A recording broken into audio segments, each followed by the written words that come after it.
Jabatan sudah 2 periode, jadi lebih kurang sudah 14 tahun saya menjabat sebagai kepala desa di Desa Paralabuhan.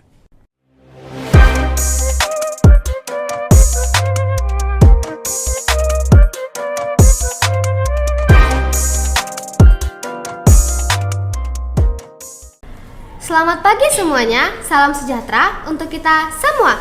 Kembali lagi kepada saya, Auliani Sitompul, di program Podcast Dwi Tunggal, Pelajar Bertanya, Pelajar Bicara.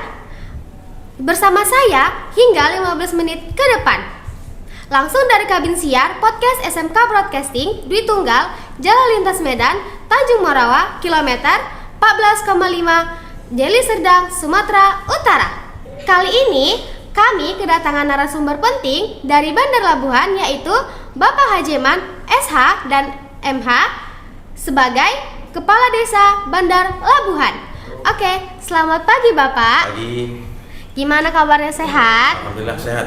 Oke, boleh kenalkan Bapak dulu dari mana, berapa lama Bapak jabatnya di Bandar Labuhan?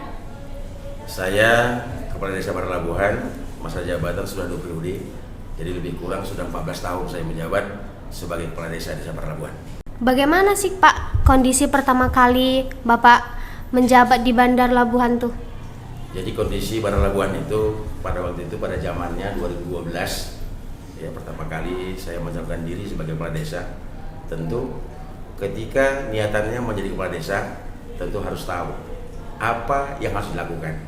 Karena yang pertama, ketika kita mau jadi pemimpin atau kepala desa, yang pertama adalah dapat menggerakkan masyarakat, kemudian mengayomi masyarakat, kemudian kita harus bisa meletakkan sebagai pimpinan, karena kita pimpinan tertinggi di Desa Bandar Labuhan dan harus bisa mengayomi masyarakat sehingga program-program itu bisa dapat didukung oleh masyarakat.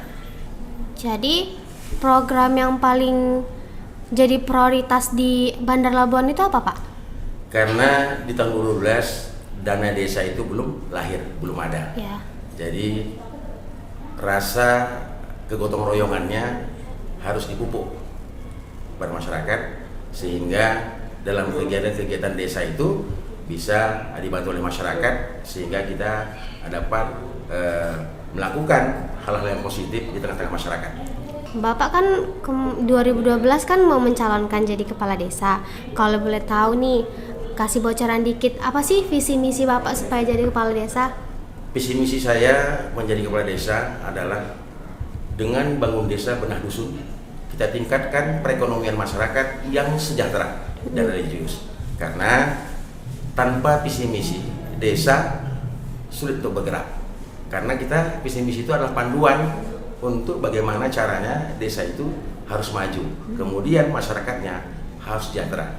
Kemudian setelah sejahtera, karena masyarakat ini harus dapat diayomi dengan cara ya pendekatan secara keagamaan ini kita lakukan. Makanya ada kalimat di sana religius. Menurut Bapak nih, apa potensi terbesar yang dimiliki oleh Desa Bandar Labuhan ini? Jadi potensi desa itu memang digali, ya, memang digali bersama-sama dengan masyarakat. Karena tugas kepala desa adalah menggerakkan, ya, menggerakkan bagaimana masyarakat ini bisa bergerak. Apalagi pada masa itu di 2012 sampai dengan 2014 itu 2015 belum ada dana desa. Artinya ya dari kekurangan itu kita terus belajar ya bagaimana caranya agar masyarakat ini sejahtera. Tentu banyak upaya yang kita lakukan. Yang pertama, kita membentuk ya UKM ya masyarakat agar bisa dipasarkan untuk menambah income ya rumah tangga ya pada ibu-ibu rumah tangga ya. Kemudian Bandar Labuhan ini ada daerah pertanian ya, pertanian dan perumahan pemukiman. Dia tidak boleh dibangunkan pabrik ya, karena di sana daerah pertanian ada larangan ya. AMDAL-nya tidak memenuhi syarat ya karena daerah pemukiman. Kemudian maka timbullah ya bagaimana caranya untuk bisa mengembangkan perekonomian masyarakat. Makanya di UMKM ya kita bergerak. Kemudian karena di Desa Bandar Labuhan ada buah tahunan ya, buah tahunan yang bisa menambah income di masyarakat, yakni buah duku. Kemudian di tahun 2015 karena upaya-upaya kita yang kita lakukan kita dinobatkan oleh Kementerian Pusat itu selain berlabuhan namanya Desa Kelor. Namanya Desa Kelor. Kelor ini memang kita budidayakan, ya, kita budidayakan di halaman-halaman rumah. Kemudian kemarin di tahun 2018 kita bekerja sama dengan PT Keloria itu menanam kelor seluas 1 hektar. Jadi kalau masalah kelor ini kita sudah dinobatkan oleh Kementerian Kesehatan Pusat secara nasional. Makanya Desa Marlabuan ini adalah menjadi narasumber nasional karena kita berinovasi. Kalau dulu kelor ini hanya dikenal sebagai untuk obat atau mengusir dedemit itu kepada orang dulu. Dedemit makanya apa, Pak? Dedemit seperti hantu, jin, Oh, untuk mengusir iya. itu. Ya, jadi kalau ada penyakit ya yang masa lalu itu tak dapat terobati, maka dipukullah dengan kelor ini. Nah, itu kepercayaan masyarakat.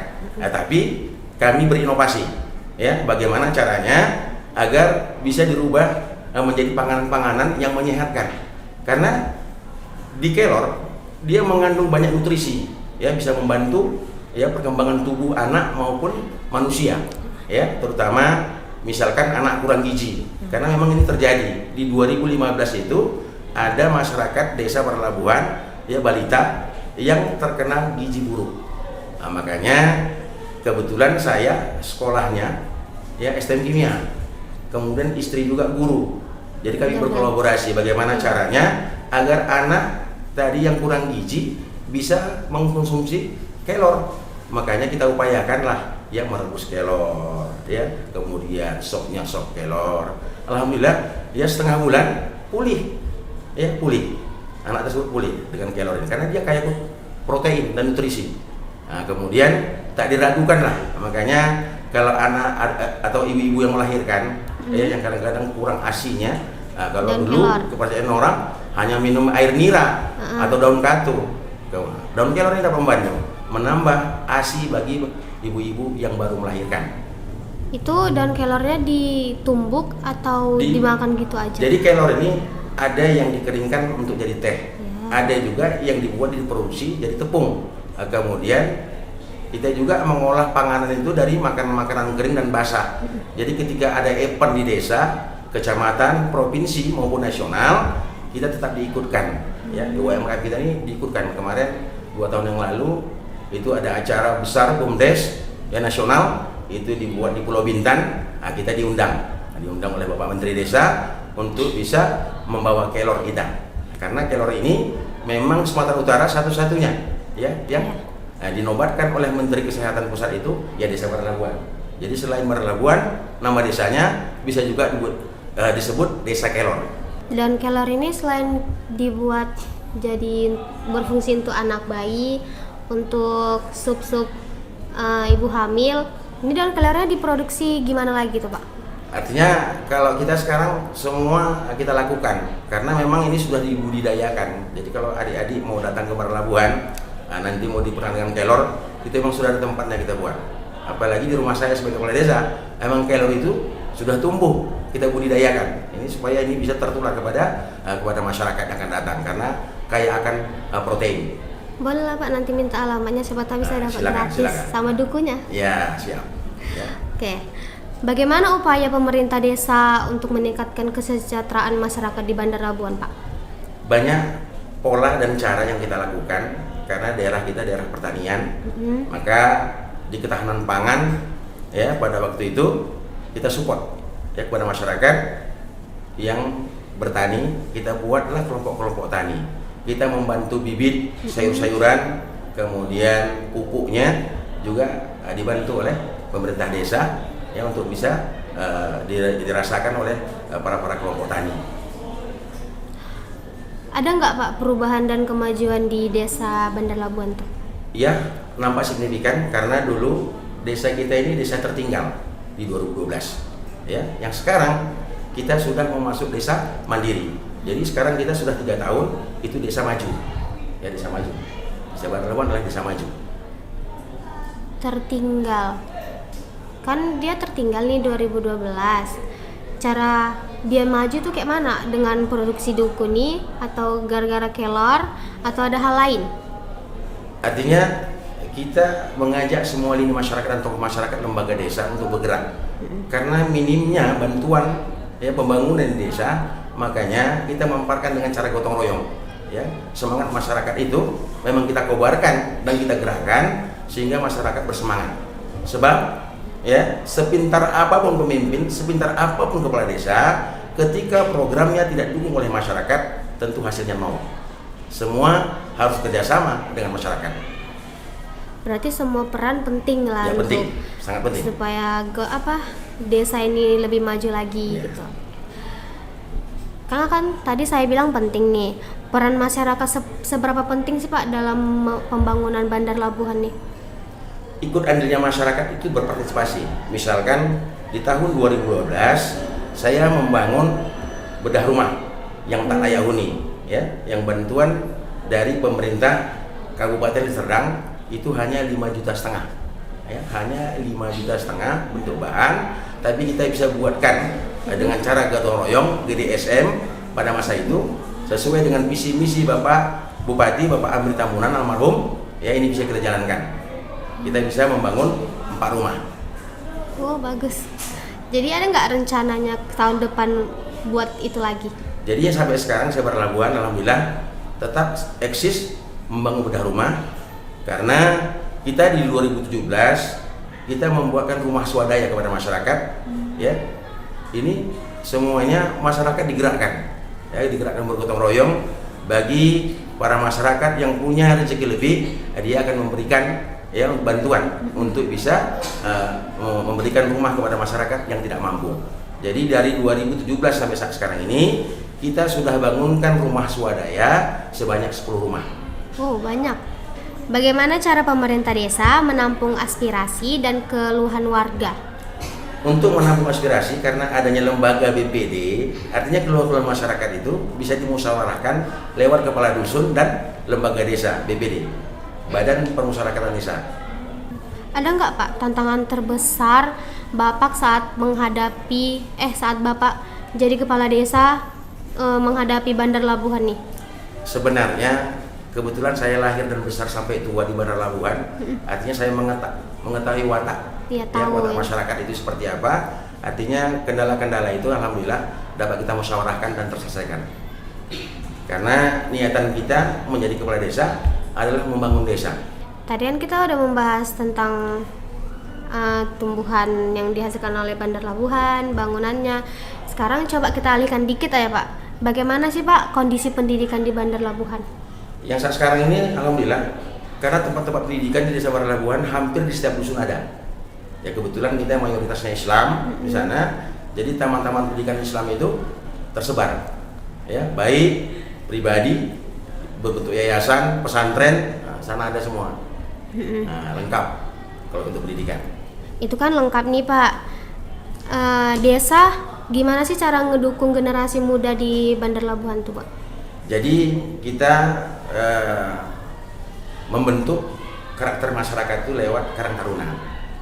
Karang Taruna ini adalah membantu pemerintahan untuk bagaimana supaya para remaja-remaji ini kreatif.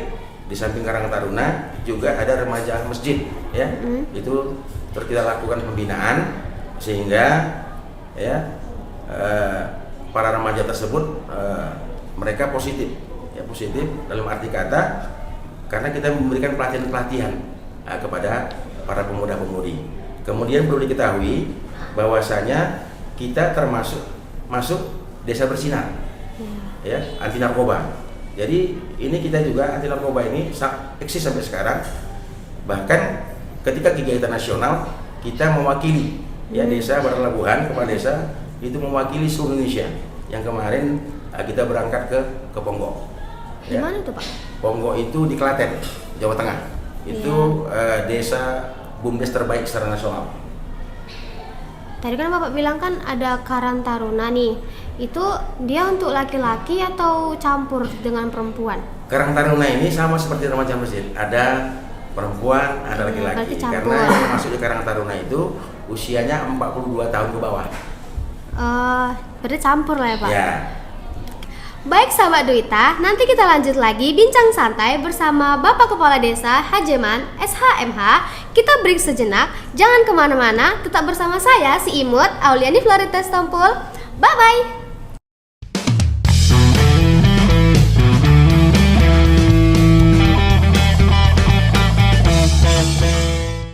Hai sahabat Duita, masih bersama narasumber kita Bapak Hajeman SHMH selaku Kepala Desa Bandar Labuan Tanjung Morawa.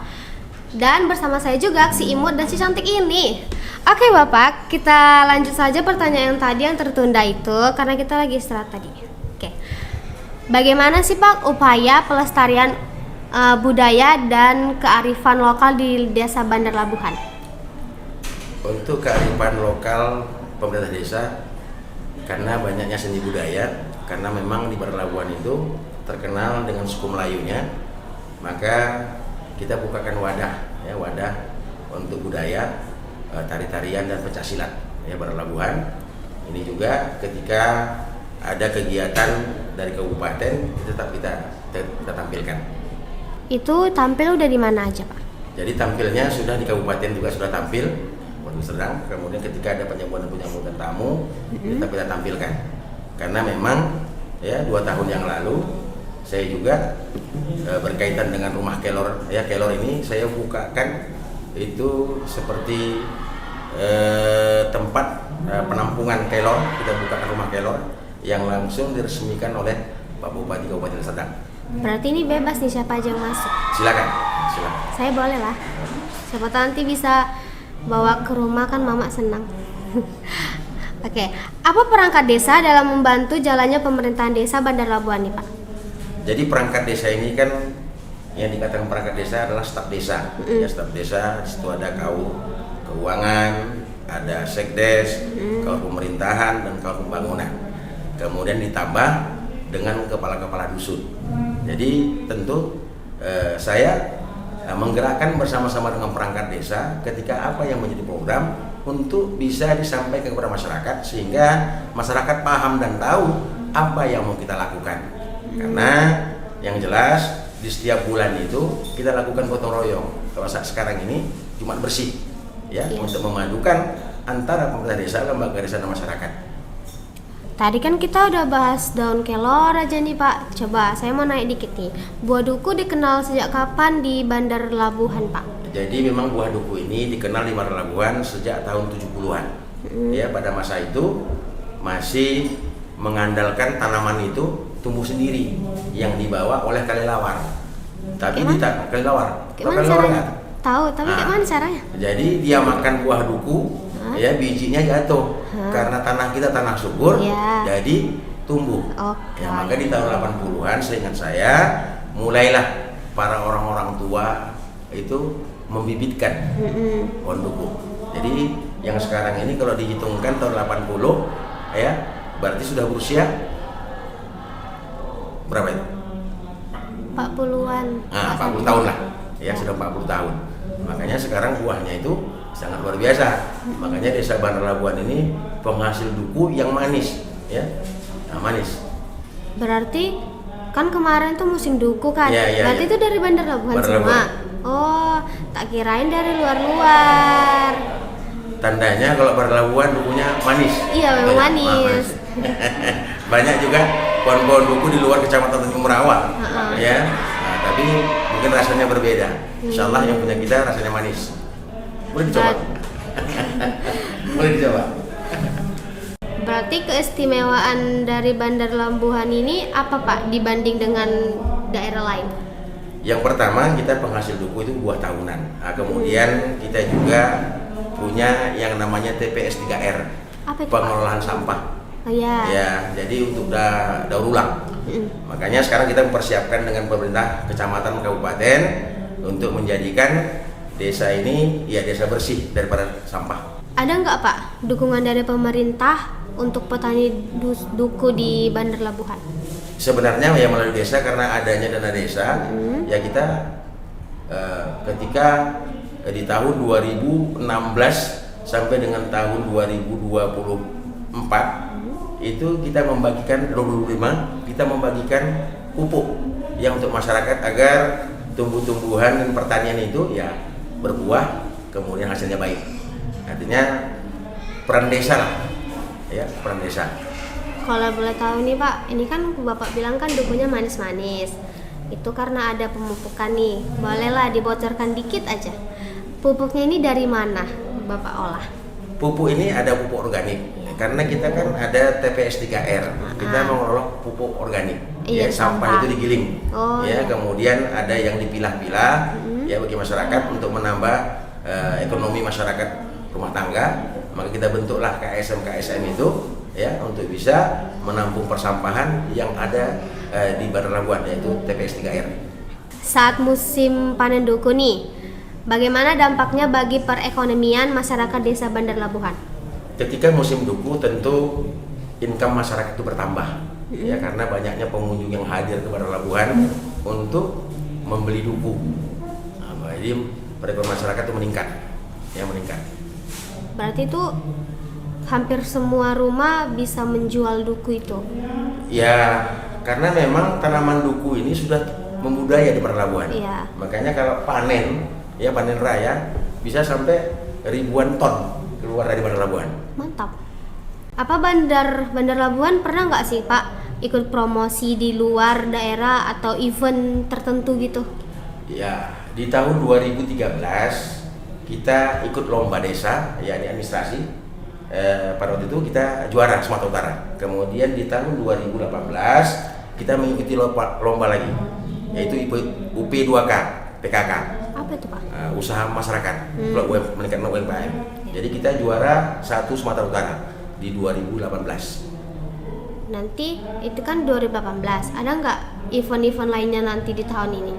Kalau misalnya ada Bapak ikut serta gitu membawa Yang saat sekarang ini karena banyaknya desa di Kabupaten Serdang, karena tercatat 380 desa, artinya bergantian kita memberikan kesempatan kepada desa yang lain untuk bisa berkarya. Kalau kita pertahankan terus ikut, sanksinya takutnya nanti desa yang lain nggak kurang semangat dia kan. Bapak bilang tadi duku ini manis. Berarti menurut Bapak nih dibandingkan dengan daerah lain gimana rasa dukunya? Karena mungkin kultur tanahnya yang berbeda, sehingga di luar kecamatan Jumurawa yang kadang menganggap dukunya kurang manis. Ini semuanya ya anugerah dari yang kuasa, ya anugerah dari kuasa. Di Bandar Labuhan itu alhamdulillah sampai saat ini dukunya sangat manis. Seperti aku. Adakah inovasi olahan dari buah duku yang sedang atau akan dikembangkan oleh masyarakat lain, Pak? Jadi duku ini memang kalau yang buah super itu sudah ditampung oleh swalayan Prastagi. Ya, memang sudah dapat sertifikat. Ya. Oh, mantap. Jadi buah-buah duku yang okulasi sambung itu memang buahnya super besar. Itu pemasarannya di toko buah Prastagi di Medan. Sejak kapan Pak buah duku ditanam di desa Bandar Labuhan? Mulai penanaman itu seingat saya di tahun 70-an ke atas, ya sampai dengan 80, ya. Yes. Itu dilakukan pembibitan, ya, untuk menanam di lahan masing-masing masyarakat. Berarti Pak, kalau buah duku ini udah ada dari lama, ada nggak Pak sejarah buah duku di Bandar Labuhan dan kenapa pohon ini dulu kebanyakan ditanam di Bandar Labuhan, kenapa nggak ada di daerah lain? Sebenarnya kemauan masyarakat, kemauan masyarakat yang kadang-kadang kultur tanahnya tak sesuai ya. Makanya kultur tanah di Bandar Labuhan itu cocok dengan ditanamnya duku. Nah, akhirnya yang sekarang ini yang merasakan anak cucu lah, ya, yang ada di desa Bandar Labuhan menikmati buah manis yang ada di desa Bandar Labuhan. Berarti nanti saya nyolong tanahnya aja supaya bisa nanam. Apa peran media sosial atau konten digital dalam perkenalan desa Bandar Labuhan kita ini, Pak? Dengan adanya medsos ini sangat menguntungkan bagi masyarakat sekarang karena bisa mempromosikan ya baik di Instagram, ya TikTok, kemudian FB, di WA, ini sangat terbantu untuk bisa memasarkan buah-buahan maupun pangan-panganan yang diproduk oleh desa. Kalau boleh tahu apa nih Pak Instagramnya? Nama Instagram Bandar Labuhan. Ya Bandar Labuhan. Bandar Labuhan. Nanti kalau misalnya bisa dicari ada paling atas. Ya. Oke. Bandar Labuhan. Baik sahabat Dwita, kita sudah di penghujung segmen kedua. Kita istirahat sejenak, jangan kemana-mana, tetap di podcast Dwi Tunggal, belajar bertanya, belajar berbicara.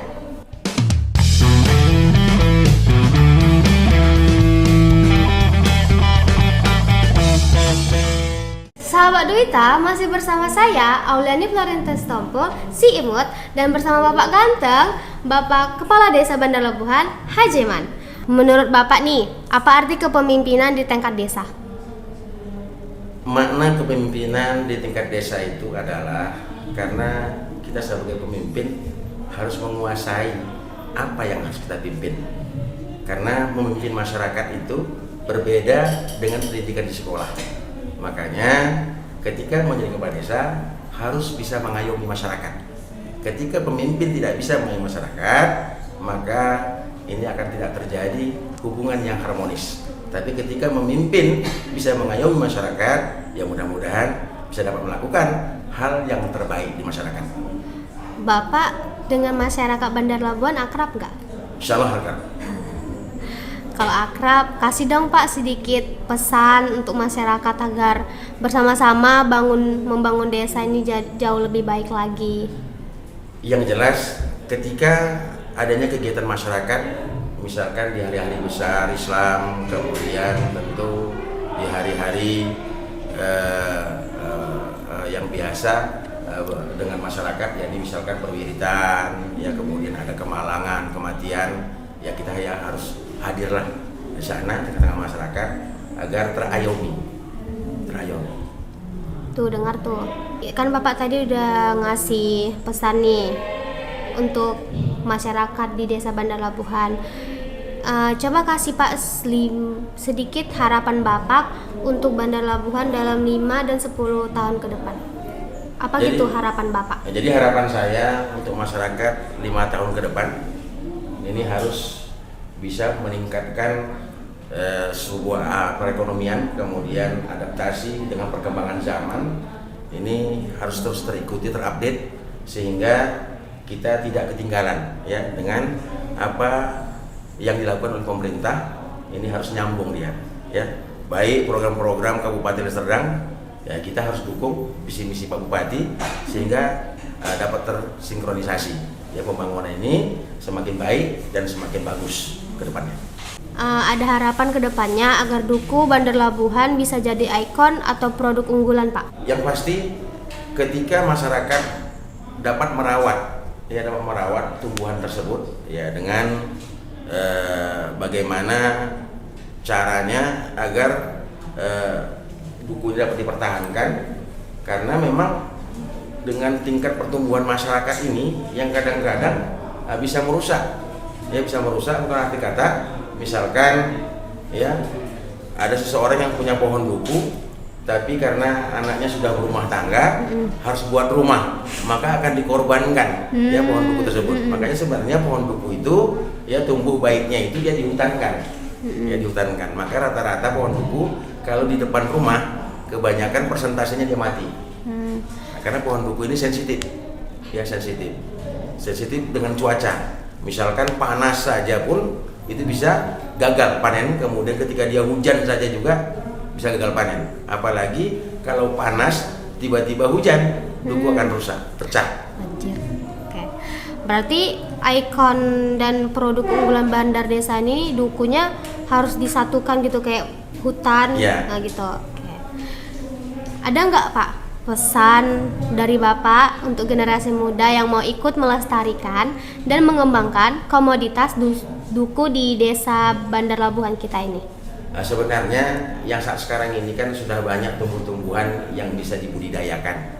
Apalagi ya saat sekarang ini ketika buah-buahan itu bisa menghasilkan dan meningkatkan perekonomian masyarakat, ya kemudian manfaatnya saya pikir lebih baik ya menanam buah-buahan lah ya, supaya ada nampak hasilnya dibandingkan apabila kita nanam pohon yang tak punya hasil ya, kemudian bisa mengakibatkan ya kebakaran.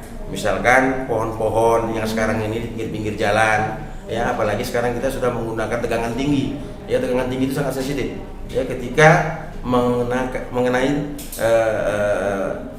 kabel listrik ini mungkin menjadi fatal, bisa terjadi kebakaran.